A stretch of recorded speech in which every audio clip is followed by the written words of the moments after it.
हमारे YouTube channel पे आप सबका स्वागत है दोस्तों। गाने जा रही हूँ चुटकुला नाच गीत, कैसा लगेगा कमेंट करना, बहुत अच्छा है।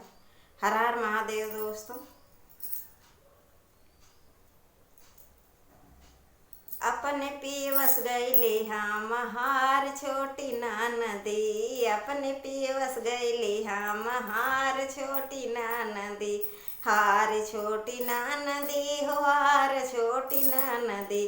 अपने पीवस गईली हम हार छोटी नदी, खाई के मांगे पियवा पूड़ी कचौड़ी हो पूड़ी कचौड़ी, ऊपर से चखनाया चार छोटी नदी, अपने पीवस गईली हम हार छोटी नदी, अपने पीवस गईली हम हार छोटी नदी, हार छोटी नदी हो हार छोटी नदी, अपने पीवस गईली हम हार छोटी नदी, पिय के मांग पियवा ठंडा फेपसी अर ठंडा फेपसी, ऊपर से मांग पियवा बीड़ी सी के रेट छोटी नदी,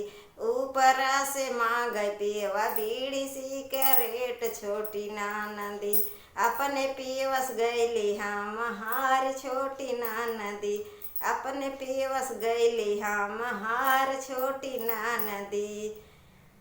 अपने पीवस गईले हम हार छोटी नदी, हार छोटी नदी हो हार छोटी नदी, अपने पीवस गईले हम हार छोटी नदी, सोई के मांग पियवा लाल की पलंगिया हो लाल की पलंगिया, ऊपर से सावतीन उधार छोटी नदी, ऊपर से सावतीन उधार छोटी नदी,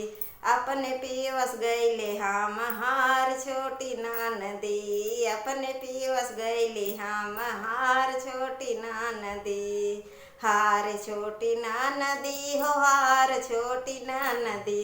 अपने पीवस गईले हम हार छोटी नदी। फिर मिलते हैं दोस्तों अगले वीडियो में, कैसा लगेगा कमेंट